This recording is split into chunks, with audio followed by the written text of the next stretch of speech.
Soy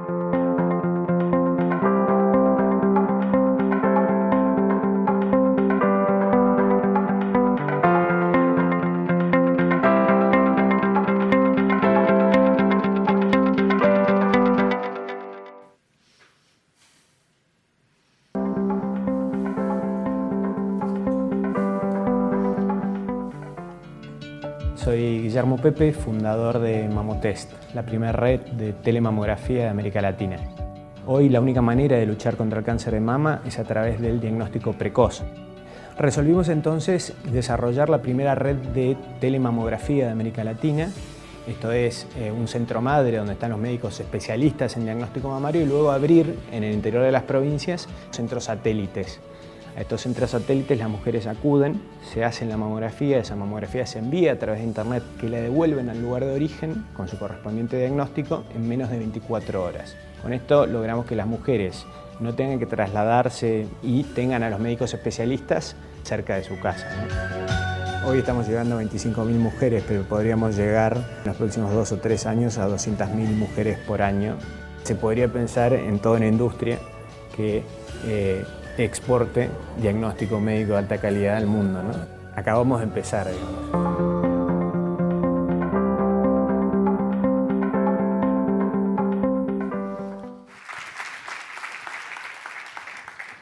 Muchas gracias. A ver si anda el micrófono. Sí, anda el micrófono. Perfecto. Espectacular.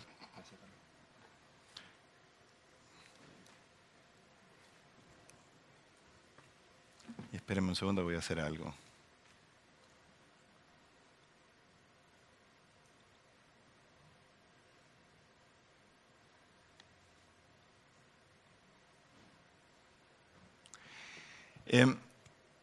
Muchas gracias por recibirme y por permitirme charlar con ustedes y también por escuchar algunas de las cosas que entre los saltos y la laptop y la conectividad y Keynote y PowerPoint, etcétera, se hace más complicado porque uno se va organizando frente a la charla y va escuchando o mirando de reojo las charlas anteriores.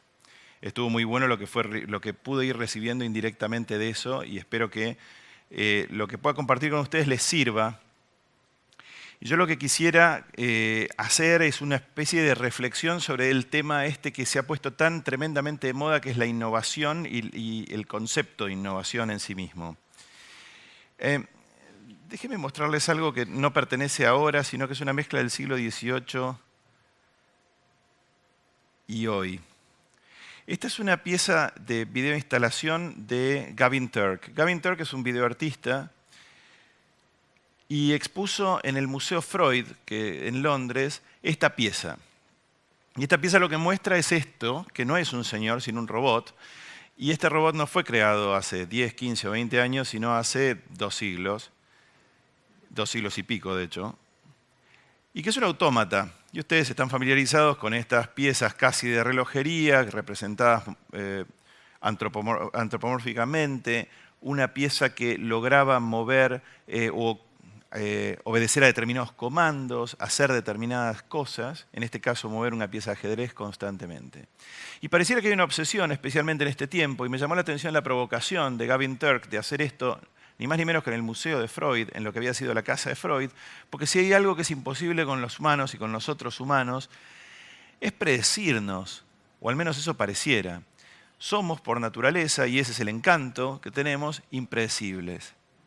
Pero sin embargo pareciera haber una fuerza enorme de capitales, de interés, y la tecnología pareciera darnos unos inicios de confianza de que la predicción de nuestros comportamientos es posible, y entonces las primeras moscas que van a esa miel son las del marketing, que están desesperados por entender si digo A va a ocurrir B, C o D. Pero yo quisiera referirme brevemente en el mundo de la innovación y la conversación de la innovación a un señor llamado Sócrates y una idea que él tenía que a mí me parece muy provocadora y muy interesante. Sócrates estaba fundamentalmente en contra de aspectos claves de la innovación en su momento. Y estos aspectos eran, les diría, muy disruptivos según él en ese momento y evidentemente claves después. Y ellos son la escritura y la lectura. Sócrates estaba en contra manifiestamente de la escritura y de la lectura.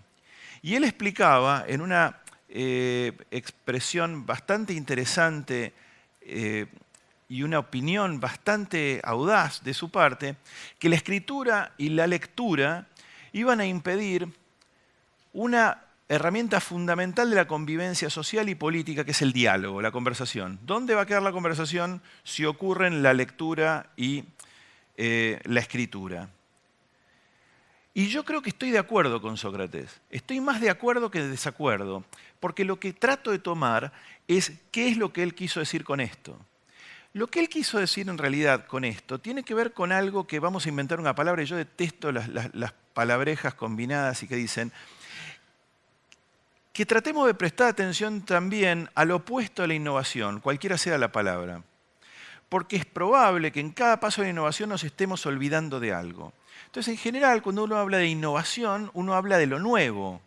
Y uno entiende que lo nuevo es lo que va a venir. Y probablemente no sea verdad eso. Lo nuevo no es necesariamente lo que va a venir. Lo nuevo es muy probablemente también lo que pasó. Solo que visto por uno, ahora eso cambia. No es lo mismo el Quijote leído por una persona hoy que por una persona hace 30 años y por vos o por mí o por ella. No funciona de la misma manera simplemente porque somos sujetos con una cantidad de experiencia que expuestas a esas otras experiencias generan una combinación diferente. De modo que yo tengo fuerte desconfianza con muchos de los elementos que están relacionados con la familia de cosas que ocurren con el tema de la innovación.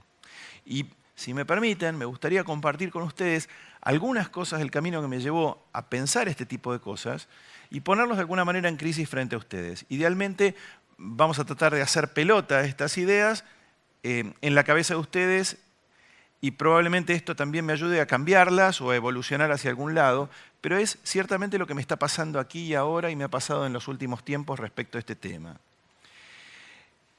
¿Cuál creo que es la clave del opuesto o cualquier palabra que uno elija como un opuesto a innovación?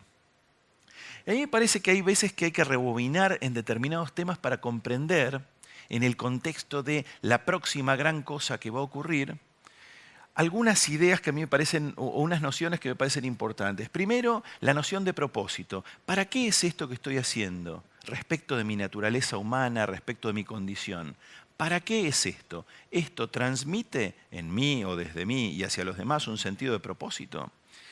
El segundo tema es si estoy dispuesto a comprometerme con el tema en el que me estoy metiendo o con el tema en el que voy a innovar. Y creo que la inteligencia artificial es uno de los temas que a mí más particularmente me molestan y me dan pánico al respecto, porque me da la impresión de que mucha de la gente que está involucrada en inteligencia artificial está comprometida con la idea de crear máquinas capaces de pensar como humanos o mejor, y eventualmente de esa inteligencia potencialmente reemplazar a la inteligencia humana para que la inteligencia humana pueda dedicarse a cosas quizás más valiosas o más virtuosas. Vamos a suponer eso. Lo que considero que pasa, y he conocido gente trabajando en inteligencia artificial lo suficiente como para poder empezar a decirles, es que hay un sentido de compromiso hacia una parte de esta ecuación, que es lograr que esa máquina piense. Y les voy a dar un ejemplo de una persona que conocí, que es el creador de Siri, la inteligencia artificial Siri, que luego fue vendida a Apple, y es el señor que ahora está desarrollando una de las iniciativas de inteligencia artificial más avanzadas del mundo, que allá por el 2040, él supone, va a lograr máquinas que respondan a comandos de vida social y de conducta, no solo prácticamente idénticos al humano, sino muy perfeccionados respecto de la selección y toma de decisiones. Toda esta cosa que digo la pongo ahora al lado de algo que yo le pregunté después de una presentación que él hizo y le dije, ¿están atentos y ustedes tienen un comité ético respecto de las consecuencias de lo que están haciendo para todos los humanos? Y él me contestó una cosa que me aterró, pero que tiene que ver con el compromiso, y me dijo, realmente, te tengo que ser honesto, estoy muy ocupado desarrollando.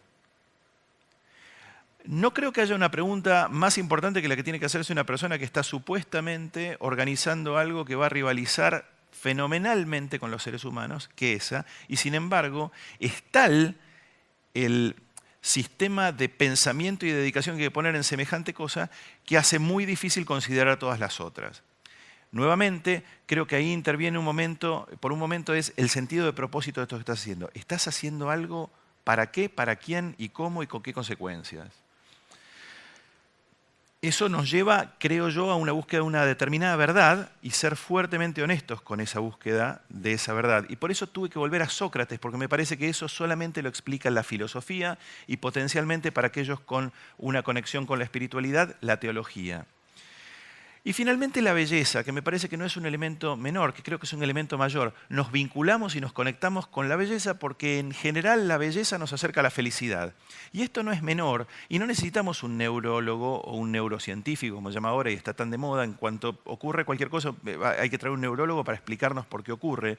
Y si bien me parece muy tentadora la idea de explicar cuáles partes del cerebro se prenden o se apagan o se activan o no se activan en tales o cuales condiciones, hay una cosa que es mucho más fuerte, que está en relación con la espiritualidad, que es qué me pasa, qué considero que es bello, qué considero que no es bello. Este es un señor que es uno de los socios de New desde el lado de Boston, que se llama Alex Pentland. Alex Pentland es el creador de este libro que se llama Social Physics y básicamente él viene trabajando en dos ramas. Una que se llama Wearable Technology desde el año 80 y pico, y él andaba con unos anteojos a comienzos de los 90 con una cámara de video conectada a una mochila en donde llevaba otra cosa y demás, que luego se convirtió en lo que nosotros conocemos como el proyecto Google Glass. Pero en definitiva él llenaba el cuerpo de tecnología, no necesariamente para convertirnos en portadores de tecnología, sino para convertirnos en receptores de estímulos y de información. ¿Por qué? Porque él comprendía que toda esa información junta se iba a convertir, quizás, en un dato muy importante de nuestra huella de comportamiento, potencialmente, si esa tecnología está expuesta a una gran cantidad de población, a patterns de comportamiento globales, sociales, y eventualmente, si eso se refina más, a predicción del comportamiento. De alguna manera volvemos al robot este que hacía estos movimientos. Y Alex Pentland no es una persona que considera que el ser humano es un robot. Pero quiero decir que el ingreso de todos estos elementos ha producido algunos cambios en donde muchos de nosotros nos hemos, en cierto modo, robotizado. Y me gustaría tocar ese tema por un segundo. ¿Cuáles son los tres elementos que considero que hoy están en juego y que son importantes para poder comprender un poco qué es lo que está pasando allá afuera con un montón de gente o con todos nosotros respecto de tal o cual tema? Hay tres elementos que me parece que son importantes, que es uno, el poder no ignorar nuestro poder creativo, comprender el poder científico que nos está, de alguna manera, se está acumulando naturalmente y en algunos casos brutalmente a través de la tecnología, y algo que a mí me parece que es esencial y por lo tanto está arriba, que es el poder inquisitivo del periodismo, históricamente el periodismo, pero que en definitiva es el poder esencial de la filosofía que consiste en preguntarse y preguntar. ¿Qué tipo de preguntas estamos haciendo respecto de qué temas? Y cuanto más simples las preguntas, a veces mejor, y me permito decir, cuanto más erróneas las preguntas en muchos casos, o más tontas o más ingenuas, pareciera mejor. ¿Y por qué creo que todas estas cosas son importantes? O al menos a mí me resultan importantes. Porque estoy viendo que está ocurriendo un montón de error allá afuera en nuestros usos o sobreusos de algunas herramientas que tienen que ver con la información tecnológica, con la tecnología o con nuestro afán constante de innovar sin recapacitar.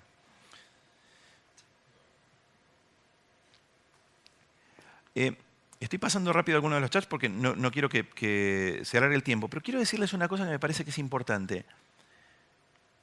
Cuando uno aplica una determinada forma de pensamiento, y escuchaba en la charla anterior la palabra nerd y la utilización de la palabra nerd, y estoy de acuerdo que hay un exceso de ese tipo de pensamiento,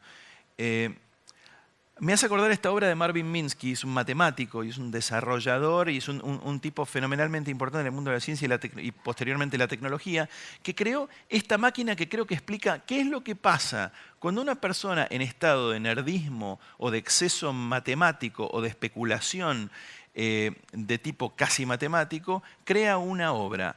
¿Y qué es esta máquina que él creó?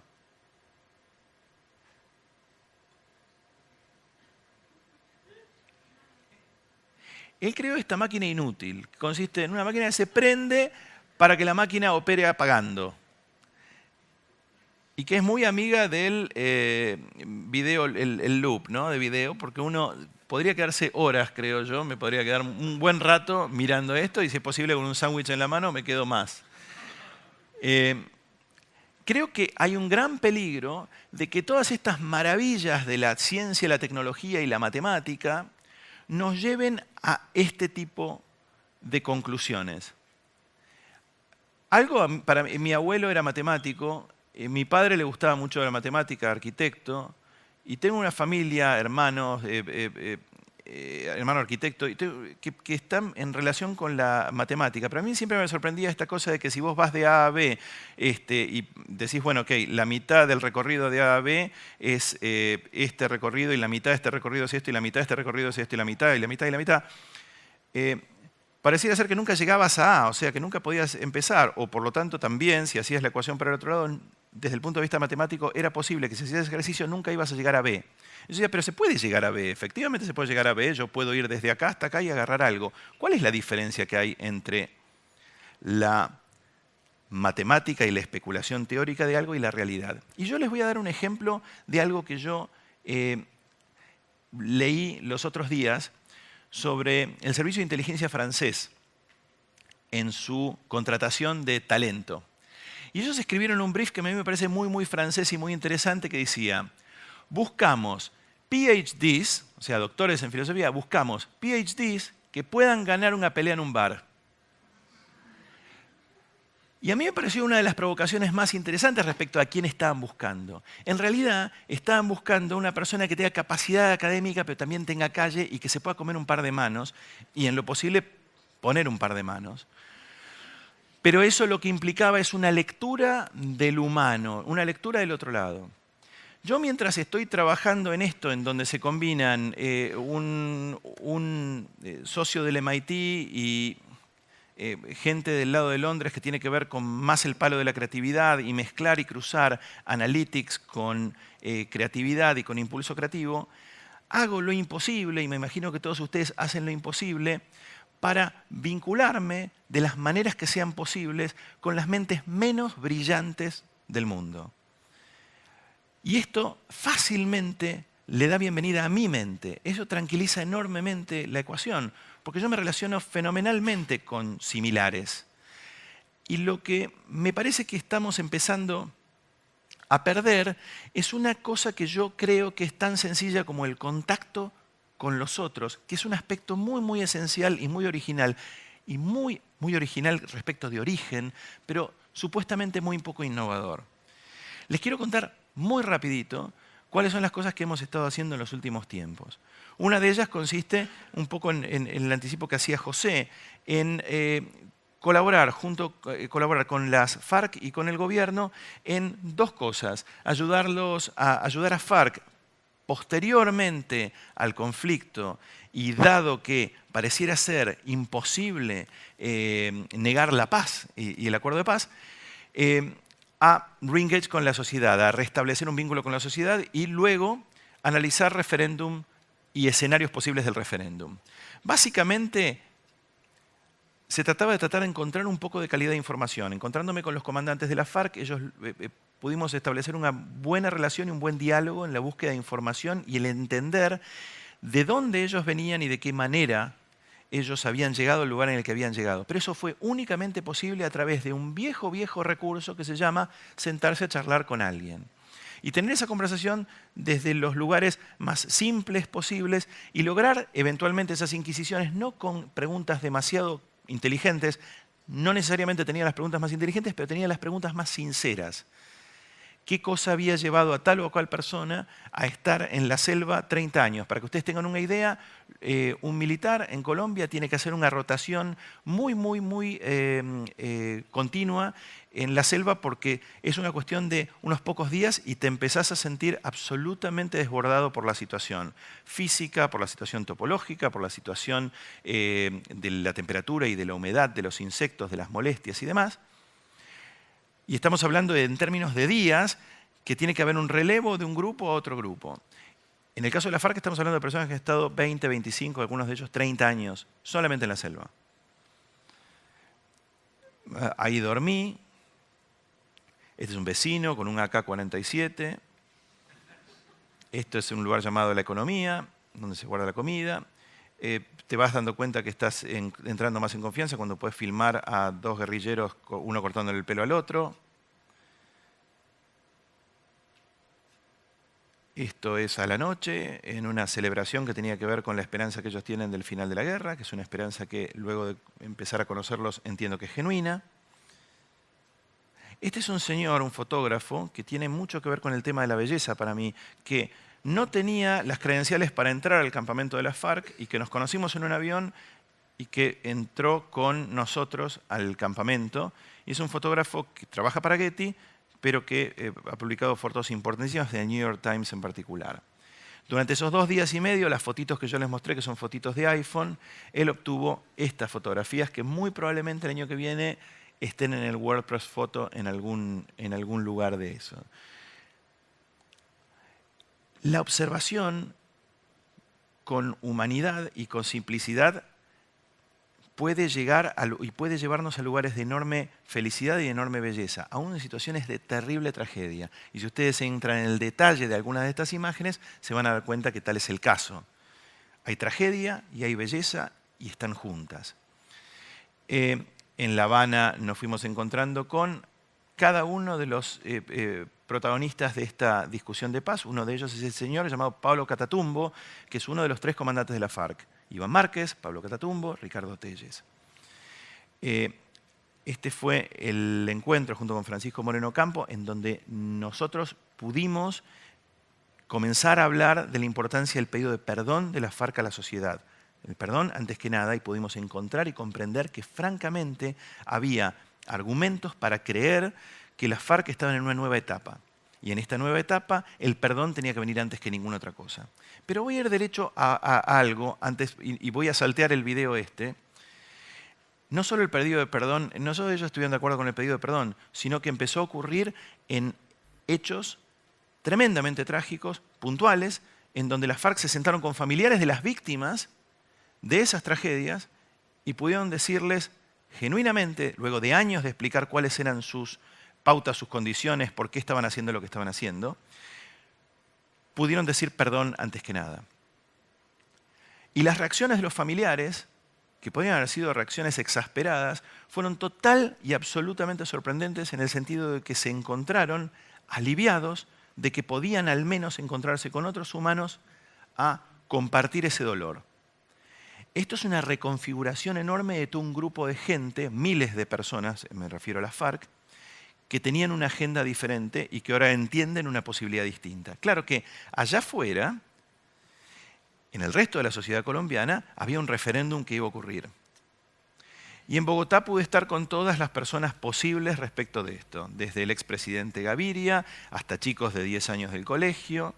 Y estos son algunos de los puntos que tienen que ver con observar y con volver a algo muy simple. Cuando se les preguntaba a los chicos, ¿ustedes qué creen que son las FARC? ¿Qué son las FARC? Ustedes pueden ver a una chiquita en la primera fila que se agarra la cabeza y unos chicos que hacen esto. Si uno no seguía por las palabras solamente, y las palabras eran contundentes, sino nada más que por la reacción física de esos chicos, se daba cuenta de algo que es más importante que nada. Que verse con chicos de 10 años lo que ayuda o colabora es a darse cuenta de qué está ocurriendo en el riñón de una familia respecto de un tema, de una manera mucho más simple y mucho más directa. Esa información no era la información que las encuestadoras estaban recibiendo. Este es Humberto de la Calle, que es el ingeniero principal del Acuerdo de Paz, que estuvo absolutamente de acuerdo con esta iniciativa, que es, si se le diera a la gente la posibilidad, en vez de la posibilidad binaria de un sí o un no, luego de toda la información que nosotros habíamos recibido, de que pudieran quizás decir que sí, pero hacerlo con rabia y poner esa condición de que lo hacían con rabia, es muy probable que ellos, ciudadanos, se hubieran sentido menos inocentes al decir que sí sin conocer cuál es exactamente el outcome de una situación, el desenlace de una situación. Sí, pero no creo en la FARC completamente. Tengo dudas y razones para dudar. Sí, pero no creo en el presidente Santos y sus auténticas motivaciones, pues es un político. Sí, pero tengo demasiada bronca por todos los años que ocurrieron y me parece que esto es un acuerdo imperfecto. No obstante, considero que la paz es importante. Nosotros hicimos esta indagación Y esta indagación contrastaba muy fuertemente contra todas las encuestas que se estaban dando en ese momento, en donde indicaban que el sí más o menos estaba en un 65% en algunos casos, 60%. Me refiero al sí al acuerdo de paz versus el no. Nosotros hicimos una cosa que fue distinta. Preguntamos por el sí y por el no y nos dio los mismos datos que nos daban las demás encuestadoras. Y luego le preguntamos a la gente, pero si tuvieras la opción de decir sí con rabia y poder poner en las redes sociales que vos dijiste sí con rabia y tu rabia tenía que ver con esto, esto y aquello, ¿vos qué harías? La población que votaba supuestamente del 65% por el sí migraba en un 15% hacia el sí con rabia. La del no ni se movía. Lo que indicaba eso, muy simplemente, era que mucha de la gente que decía sí, en realidad, A, estaba con rabia, B, probablemente fuera a votar por el no o no votar. Y eso indicaba que había un swinging de un lado hacia el otro muchísimo más pronunciado del que creíamos. Eso nos llevó a este espanto de un analista de datos y a mí a Cartagena en el día de la firma del acuerdo de paz. Esto es una semana antes de la firma del acuerdo de paz. Y van a encontrarme a mí totalmente transpirado, desesperado, tratando de explicar que nosotros teníamos un análisis que nos estaba dando otra cosa. Ahí vamos al video de ustedes, ¿verdad? Con unos 3 minuticos que nos va a compartir Carlos Bayala, cofundador y director creativo de NIU, nos va a dar unos trucos de comunicación para posicionar... No iba a dar unos trucos. Esto era una conferencia de todos los políticos por el sí y era un festejo previo a la firma del acuerdo. Es gracias al arte de vivir, al líder espiritual Sri Sri Ravi Shankar, que me invitó a participar en las charlas de paz. Tuve la oportunidad de estar en La Habana, tuve la oportunidad de estar con líderes de todos los diferentes ángulos de este acuerdo y estoy muy emocionado de poder colaborar. Mi único mensaje para con ustedes en estos 2 minutos y medio es el siguiente. Nosotros estamos trabajando y uno de los socios de la compañía que yo dirijo en Londres, del lado de Boston, es el líder de Human Dynamics en el Massachusetts Institute of Technology. Y nosotros estamos haciendo una investigación paralela sobre qué está pasando con el sí y qué está pasando con el no. Y esto es importante que ustedes lo escuchen. Por favor. Según los datos que nosotros tenemos en este momento, el no es más fuerte de lo que parece. Lamentablemente el no es más fuerte de lo que parece. Como yo vengo de Londres, tengo el antecedente de un ejemplo de algo que pasó hace muy poquito, muy grave, que fue el Brexit, como ustedes saben. La semana anterior al Brexit y la derrota del sí en el Brexit, todo el mundo hablaba de que Inglaterra, Gran Bretaña se quedaba en Europa, no se quedó en Europa. ¿Por qué? Porque los que votaron por el no estaban calladitos. Y solamente se presentaron a votar un día de lluvia en donde los que tendrían que haber votado por el sí estaban o en un festival de música, Glastonbury. Ya está. ¿Sí? Gracias. Ahora vuelvo a la... Yo estoy desesperado ahí tratando de explicarles que el no viene más fuerte y lo más extraño y lo más interesante es qué fuerte es el wishful thinking, llamado por los ingleses, o el pensamiento guiado por el deseo, de que muchísima gente que estaba votando por el sí creía que efectivamente lo que se les estaba diciendo en las encuestas iba a ser verdad. Lamentablemente la información no funciona de esa manera y si uno la cruza con un poquito de psicología se da cuenta. Pero obviamente los medios al día siguiente de la derrota del sí por el no, por un margen muy pequeño, 51 versus 49, pero no obstante es una derrota fenomenal de todos los sistemas de encuestas, se preguntaban por qué había pasado lo que había pasado. Lo que había pasado, y esto lo habíamos hablado y lo hablamos con José en su momento, es que el médico no miró a los ojos al paciente. Y esto es algo que los médicos lo hacen desde la prehistoria. Lo que ocurrió es que la innovación de tratar de entender con determinados análisis y materiales y monitoreos, etcétera, etcétera, con herramientas nuevas, olvidó algunas de las herramientas más viejas. Por ejemplo, les doy una pauta. Cuando ustedes le pregunten a alguien qué va a hacer respecto de algo determinado, si sí o si no va a hacer tal cosa, hay algunos truquitos que son muy básicos que los enseñan en el barrio, que es cuánta gente contestando sí mira para abajo, cuánta gente contestando sí mira derecho, cuánta gente contestando sí mira para arriba. Lo segundo que hay que preguntarse es, esa persona que contestó sí o no, cuando se fue caminando, ¿qué conducta física tenía? ¿Lo observaron? Si dijo que no, miró derecho, miró para abajo, miró para arriba. Cuando se fue caminando, ¿qué hacía? Tercera pregunta, que está buena, que se le puede hacer al encuestador. ¿Ese que te dijo sí, le crees o no? Me acuerdo de haber tenido una conversación con una increíble y legendaria compañía de investigación en donde yo les preguntaba, ¿pero cómo saben que la gente no les miente cuando le preguntan? Bueno, tenemos sistemas. Y cuando uno escucha, bueno, tenemos sistemas, uno tiene que empezar a dudar, porque para eso no hay muchos sistemas. O sí, quizás hay sistemas, según algunos, y yo tengo la sensación de que a veces se trata de algo más simple. Lo que entiendo que pasa es que no hay una conjugación suficientemente feliz entre aspectos esenciales, no innovadores, pero esenciales, y algunos aspectos que ha traído la tecnología. En los 70s y comienzo de los 80s, cuando la información tecnológica no era tan vasta como es ahora, la influencia de psicólogos y antropólogos sociales era enorme. Luego, cuando la información empezó a ganar en tamaño y en escala y en posibilidades tecnológicas de obtener todo ese dato, los psicólogos y los antropólogos sociales fueron dejando espacio a otro tipo de analistas. ¿Quiere decir que unos están de acuerdo, que unos están bien, otros están mal? No, quiere decir que hay una, por ahora, deficiente convivencia de esas partes. Yo hice esto en septiembre de este año respecto de Trump porque tuve la posibilidad de hablar con gente muy cercana a Bill Clinton y a Hillary Clinton en su momento y yo estaba desesperado porque sentía que iba a ganar Trump y obviamente como cualquier ser humano que está viendo una cosa que entiendo yo puede ser muy dramática para el mundo, estaba muy angustiado con esa posibilidad. Y lo que yo sentía en ese momento es que los Estados Unidos estaba viviendo algo, que es y lo tengo en un mail escrito a ellos en su momento, que luego fue bombardeado a John Podestá. Que los Estados Unidos están viviendo una etapa postdemocrática, una etapa en donde la democracia ha demostrado, no los políticos solamente, la democracia como sistema ha demostrado ser enormemente ineficiente y en donde algunos ingredientes como House of Cards, como gran autor de todo eso, demuestra el enorme cinismo, es la serie de televisión House of Cards, un enorme cinismo de la clase dirigente respecto de los problemas que están ocurriendo. ¿Qué ocurre inmediatamente en paralelo? Que una persona viene y da la respuesta simplista que da Trump de yo funciono sin cadena, voy directo y te digo lo que soy. Soy esto y también soy esto, soy aquello y soy lo otro, pero ¿sabes qué? Me la banco. Y ese argumento tan tremendo y tan elemental fue un argumento apolítico e incorrecto. Y esas cosas son tremendamente atractivas. En esta pequeña historieta yo figuraba el mapa de los Estados Unidos en la terraza del Trump Tower a punto de tirarse, no muy convencido y con un montón de gente haciendo esta cosa que se hace con los suicidas de alentar a que alguien se tire y ver qué pasa.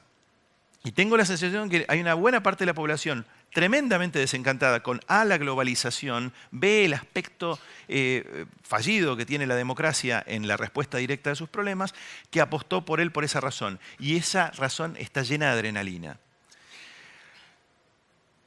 Esto nos llevó al Vaticano y a trabajar y empezar a trabajar con un señor llamado Monseñor Ruiz y básicamente Monseñor Ruiz es el tipo que está encargado de que el Papa Francisco tenga 30 millones de seguidores en Twitter y 3.2 millones de seguidores en Instagram. Para que entiendan, 3.2 millones de seguidores en Instagram no es mucho comparado con Justin Bieber, pero tener 200.000 retornos todos los días en Instagram de gente, todos los días sin falta promedio, es un dato récord. Y estamos hablando de una persona que es hoy en día una especie de rockstar, pero maravillosamente mezclado con aspectos fundamentales y valores fundamentales. Yo les podría contar varios de los proyectos en los que estamos y en los que estamos trabajando. Uno de ellos tiene que ver con la NASA y con la misión a Marte y cómo explicarle a toda la gente que hay que explicarle y a la opinión pública en los Estados Unidos, y este es el líder de la opinión en tierra, de la operación en tierra, de qué se trata, explicarle a todo el pueblo de los Estados Unidos y al mundo entero cómo va a ser la NASA para poner gente en Marte, no ahora ni el año que viene, sino en 15 años, y cómo sostener la atención de una enorme comunidad respecto de un tema que pareciera ser tan lejano con la inmediatez que tiene hoy el media system y nuestras capacidades de reacción. Esto es lo último con lo que los voy a dejar. Y me imagino que esperaban algo un poco más delicado que esto. Hay una gran tragedia mundial que tiene que ver con los alimentos, y en los alimentos hay dos categorías, lo orgánico y lo no orgánico, y en lo no orgánico obviamente están presentes los agroquímicos, con todos los desafíos que proponen los agroquímicos y con todas las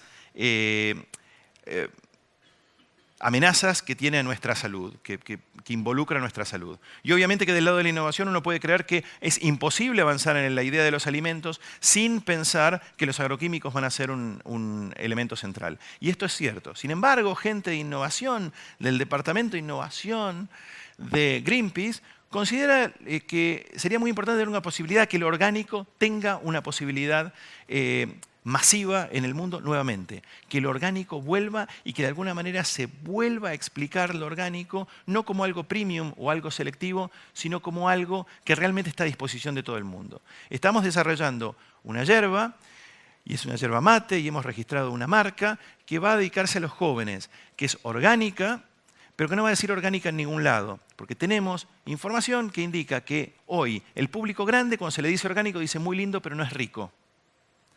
Muy lindo, pero tiene un sabor que es demasiado básico o demasiado bravo o demasiado intenso para lo que es un paladar mío que está absolutamente acostumbrado a otra cosa que ha sido los últimos 30 años de comida industrializada. Lo que hicimos entonces fue registrar un nombre que representa esto que uno sostiene cuando tiene el mate, que es esta vasija. Pero que por supuesto alguien puede interpretar que tiene otras connotaciones que pueden llegar a hacer un ruido muy grande en mundos de social media y de peer-to-peer influence, la influencia de una u otra persona. Esto es un proyecto que tiene como intención tratar de explicarle al mundo del orgánico que la relación que están teniendo hoy con el mundo es una relación un poco elitista y un poco limitada, y tratar de comprender si el comportamiento humano respecto del orgánico a nivel masivo es posible o no es posible. Fundamentalmente, lo que queremos es obtener de cantidades enormes de información y cantidades enormes de impresiones algo tan simple y tan vívido como esa montaña dada vuelta que nos lleva a ese mosquito que está vivo. ¿Por qué? Porque lo que quisiéramos encontrar es, en cada oportunidad de comunicación que tenemos, a través de la enorme cantidad de información que recibimos, un dato simple que es aplicable a hoy, aplicable a hace 4 siglos o a 10 siglos, que es encontrar elementos genuinos de vida. No elementos artificiales, no elementos complejos, sino elementos simples que estén vivos. Y en la medida que uno aplique, creo yo, y esto es una visión muy particular, esa madurez y esa mesura a algo tan delicado como la innovación, y uno la reúna con sentido común y que también la reúna con el respeto de estudiar el pasado, creo que la innovación no solo es posible, como lo está haciendo hasta ahora, sino además algo quizás más importante, útil. Muchas gracias.